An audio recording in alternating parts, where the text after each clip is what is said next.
मकसद उनका ये था कि किसी ना किसी तरह जमहूरियत का कत्ल करके वो यहां राज करना चाहते थे। लेकिन जम्मू कश्मीर के लोग उनसे कहीं गुना समझदार निकले। उनकी ये साजिश चली नहीं और बदकिस्मती से आज कहना पड़ता है कि उसका खमियाजा हम भुगत रहे हैं। ये हकीकत है और इस हकीकत को अब बीजेपी के लीडरों ने और ज्यादा बयां करना शुरू किया है, खासकर जो यहां पे असेंबली में है। वो कहते हैं कि इन लोगों को हम रियासत का दर्जा नहीं देंगे, इन लोगों को नहीं मिलेगा। अरे नाम तो फिर सुप्रीम कोर्ट में आपने ये बात क्यों नहीं कही, तब क्यों नहीं कहा कि आप जब तक बीजेपी की हुकूमत जम्मू कश्मीर में नहीं बनती तब तक इनको रियासत का दर्जा नहीं मिलेगा। फिर जम्मू कश्मीर के लोग क्या फैसला करते ही उन तक होता। लेकिन सुप्रीम कोर्ट में आपने कहा कि हम 3 कदमों पे चल रहे हैं, डिलिमिटेशन, इलेक्शन और इलेक्शन के बाद रियासत की बहाली। डिलिमिटेशन हुआ, जो हुआ ठीक हुआ, गलत हुआ हुआ। इलेक्शन हुए, अब इसमें हमारा क्या कसूर है कि जम्मू कश्मीर के लोगों ने हुकूमत की जिम्मेदारी हमें दी। बीजेपी और उनके तमाम यार दोस्त इस इलेक्शन में पीछे रह गए, चाहे ए टीम, बी टीम, सी टीम, डी टीम, सब रह गए। क्या वो हमारा कसूर है? मैं खुद हैरान हुआ जब इलेक्शन के नतीजे निकले। वल्ला मेरे कुछ स्टेज पे साथी बैठे हैं, मैं ना उनकी तरफ इशारा करूंगा ना उनकी तरफ देखूंगा, लेकिन मुझे नहीं लग रहा था कि वो इस इलेक्शन में सीट निकालेंगे। लेकिन अल्लाह का करना निकल कर जीत कर, अभी क्या कसूर है हमारा? लेकिन हमारी कामयाबी को अब जम्मू कश्मीर के लोगों के लिए एक सजा के तौर पे इस्तेमाल किया जा रहा है। आपने हुकूमत बनाई क्यों अगर आप उस हुकूमत को काम करने नहीं दोगे? क्या फायदा? फिर नहीं करने थे इलेक्शन। अगर राजभवन से ही जम्मू कश्मीर को चलाना था, अगर राजभवन में ही सारे फैसले करवाने थे, अगर राजभवन के जरिए ही लोगों को तंग करना था, मुलाजिमों को डिसमिस करना था, बुलडोजर चलाने थे, बाकी तमाम ये चीजें करनी थी, तो हमें क्यों सामने लाया? फिर क्या देते हैं उसी वक्त कि आप आइए, लेकिन हम आपके हाथ आपके पीठ के पीछे बांधेंगे, हम वो अफसर आपको देंगे जो आपके फैसलों पे अमल नहीं करेंगे। अरे ये हमारा जिगर है, ये हमारी सब्र है कि तब भी हम गधों की तरह मेहनत कर करके यहां के लोगों के लिए कुछ हासिल करना शुरू कर गए।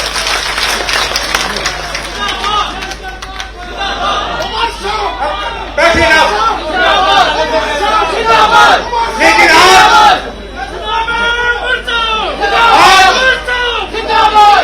जाने अनजाने सोचे समझे तो या इसी तरह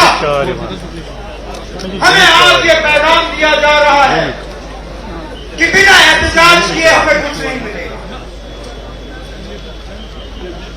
हम अपना हाल और नवाब का हाल देखते हैं और फिर हम सवाल उठाने पर मजबूर होते हैं कि बताइए, जो बातचीत आप नवाब के साथ करने के लिए तैयार हो, वो बातचीत हमारे साथ क्यों नहीं? हमें कहते हो कि एक मुल्क में एक ही तरीका होना चाहिए, सब बराबर होने चाहिए, इसलिए हमने 370, 370 हटाया। लेकिन लद्दाख को आप कहते हो आओ हमारे साथ बात करो, हम 371 देंगे आपको। हम जनाब रियासत मांगते हैं और यही बीजेपी वाले जो लद्दाख को 371 देने के लिए तैयार है, हमें कहते हैं आपको रियासत भी नहीं मिलेगी। हम कहते हैं कि कम से कम जिन अफसरों के साथ हमें काम करना है, उन अफसरों को लगाने की इजाजत हमें होनी चाहिए। आप वो इजाजत हमें देते नहीं हो। लद्दाख को आप कहते हो, आप चीफ सेक्रेटरी का भी फैसला कर लो, आप चीफ सेक्रेटरी का एसीआर भी लिखो, आपने जो बजट के फैसले करने होंगे कर लो, हमें कोई ऐतराज नहीं। और क्यों? क्योंकि लद्दाख के लोगों ने एहतिजाज का रास्ता अपनाया। अगर यही आपका पैगाम है, क्योंकि ऐसा नहीं है कि रियासत के मामले में मैं खामोश रहा। अल्लाह गवाह है, अगर मैंने एक भी मौका गंवाया हो रियासत की बहाली की बात करने के लिए, वज़ीर आज़म सलमान गाए, मैंने अपने तरीके से वहां रियासत की बात की। वज़ीर आज़म कटरा आए, मैंने वहां रियासत की बात की। कोई मुलाकात मेरी अमित शाह साहब या नरेंद्र मोदी साहब या किसी भी सीनियर मिनिस्टर से नहीं होती जिसमें मैं रियासत के हवाले से बात नहीं करता। और हर मुलाकात में मुझे कहा जाता है कि हम कर रहे हैं, लेकिन जब पार्लियामेंट में इस पर सवाल उठता है, जब मीडिया वाले सवाल करते हैं उनसे, वो कहते हैं उचित समय पे होगा, सही मौके पे। और मैं पूछता हूं उनसे, खुदारा हमें बस यही बताइए, उस उचित समय को, उस सही मौके को हम किस तरह पहचानेंगे? मुझे यही बताइए। बताएं मुझे और मेरे साथियों को क्या करना है इस गाड़ी को उस मंजिल तक पहुंचाने के लिए जिसमें हम ये कह सके कि हम उचित समय पर आ गए हैं, अब आपको रियासत का दर्जा वापस मिलेगा। बताइए। और मैं फिर आपसे कहता हूं, अगर आपका उचित समय यही है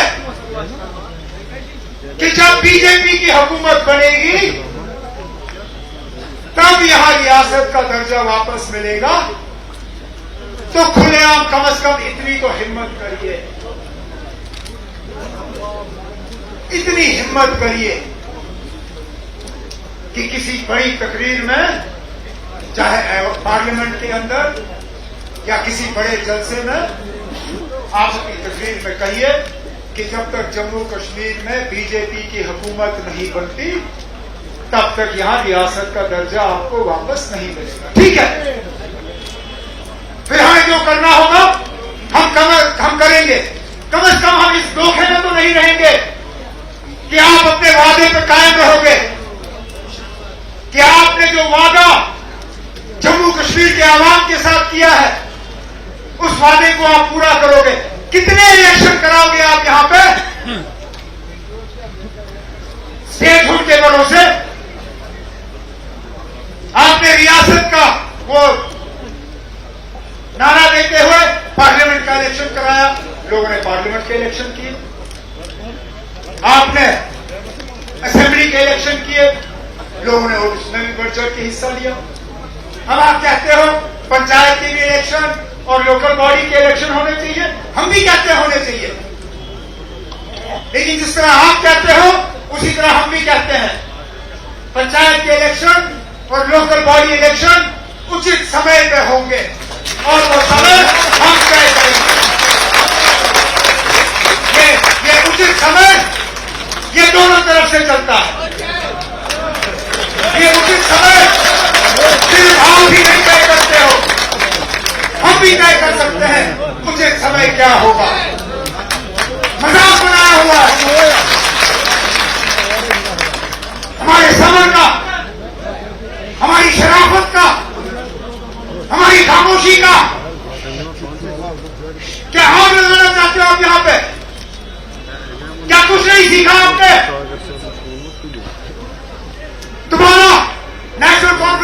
करने की कोशिश की जा रही है।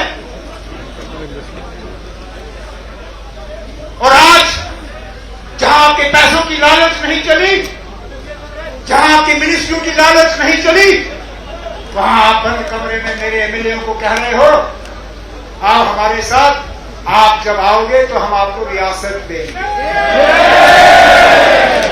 अल्लाह गवाह है, अगर मेरे जम्मू के एक एमएलए ने मुझे कमरे में आके ये बात नहीं कही हो।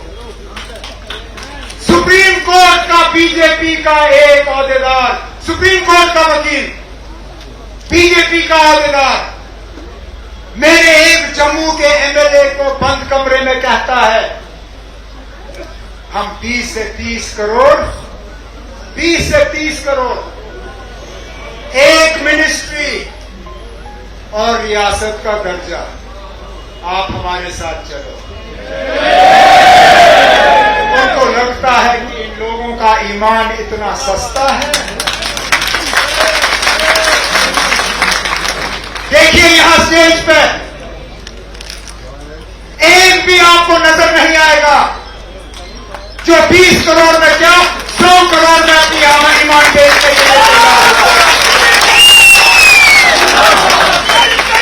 क्योंकि हम सब जानते हैं। और ये बाबा कौम माननीय मेहमान जनाब फारूक अब्दुल्ला साहब की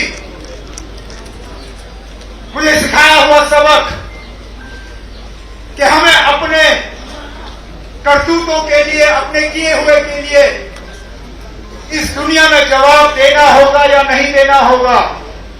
एक दिन ऐसा आएगा जब हमें अल्लाह ताला के सामने जवाब देना होगा। तो बीजेपी वालों, हमें इतना कमजोर मत समझिए। बैकडोर से आपकी एंट्री नहीं होगी। आप बैकडोर से फ्रंट की कुर्सी पर नहीं आओगे। फिलहाल लोगों ने आपको पीछे ही रखा है, आप पीछे ही रहोगे। रही बात हमारे 20 तारीख के प्रोग्राम की, हमें आज कहा जाता है कि आपने मशवरा नहीं किया, हमसे पूछा नहीं। राम जी मेरे घर की बात है, ये मैं क्या अपनी जात के लिए ला रहा हूं? सिर्फ मुझे और फारूक अब्दुल्ला साहब को स्टेट में रहना है, बाकी यूपी में रहेंगे। हमने ना प्रोग्राम बनाया जंतर मंतर जाने का। हमने चाहा कि ये अकेला स्टेटहुड का मामला सिर्फ हमारा नहीं है, ये पूरे जम्मू कश्मीर का है। ये उतना ही उन लोगों के लिए है जो सियासी पार्टियों के साथ ताल्लुक रखते हैं और उन लोगों के लिए जो सियासी पार्टियों के साथ ताल्लुक नहीं रखते। इसलिए हमने ये तय किया कि वो लोग या वो पार्टियां जो अभी असेंबली में मौजूद हैं या कभी एक वक्त में असेंबली में कभी मौजूद थे भी, हमने उन सब से कहा कि मेहरबानी करके हमारे इस एहतजाज में शामिल होइए। नहीं तो बताइए क्या जरूरत थी गुलाम नबी आजाद साहब को बुलाने की? वो असेंबली में नहीं है। क्या जरूरत थी अल्ताफ बुखारी साहब को या हकीम यासीन साहब को या पैंथर पार्टी वालों को? लेकिन हमने कहा कि आप ये लड़ाई ये अकेले हमारी लड़ाई नहीं है, ये स्टेटहुड सिर्फ हमारा नहीं है, ये रियासत सबका होगा। अब मैं एक बार फिर यहां उन तमाम लीडरों को मुअत्तबाना गुजारिश करना चाहता हूं कि इलेक्शन की लड़ाई छोड़ दीजिए। अभी 3.25 साल हैं इलेक्शन को, जुड़ जाइए, इस प्रोग्राम में जुड़ जाइए। आप लद्दाख की बात करते हो, लद्दाख की सबसे बड़ी खासियत यह रही कि करगिल, लद्दाख, बौद्ध, मुसलमान, कांग्रेस, एनसी, बीजेपी सब एक साथ आए वहां कुछ हासिल करने के लिए। यहां पे ये लोग जो है किसी घर के वजह, किसी खौफ के वजह, किसी दबाव के वजह अगर हमारे इस प्रोग्राम से दूर रहना चाहते हैं तो मुझे लगता है वो जम्मू कश्मीर के आवाम के साथ एक बहुत बड़ी नाइंसाफी होगी। इसलिए मैं उनसे एक बार फिर गुजारिश करता हूं कि हमारे साथ जुड़े, 20 तारीख को आए। लेकिन मुझे इस बात का भी एहसास है कि हमारे बहुत से वर्कर इस प्रोग्राम में शामिल होना चाहते हैं लेकिन दिल्ली नहीं आ सकते। इसलिए मेरी अपनी तंजीम से आज मैं ये बात यहाँ श्रीनगर में करूंगा, कल इंशाल्लाह जम्मू में भी मेरा प्रोग्राम है, ये बात मैं जम्मू में भी करूंगा।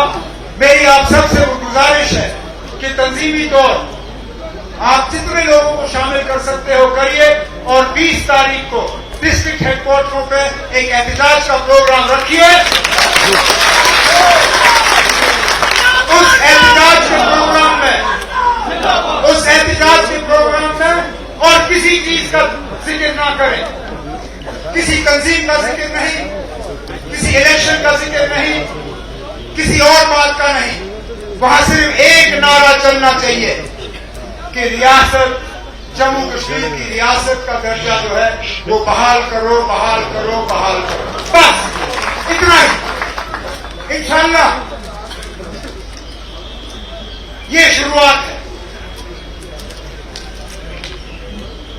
इस गाड़ी को हमें कितना आगे लेना पड़ेगा, इस एहतजाज के प्रोग्राम को कौन सा नया शक्ल हमें देने की जरूरत पड़ेगी और क्या करना पड़ेगा, ये आने वाले दिन से तय होगा जब हमें पता चलेगा कि क्या वाकई मरकजी हुकूमत हमारे साथ रियासत की वापसी के लिए बात करने के लिए तैयार है या नहीं।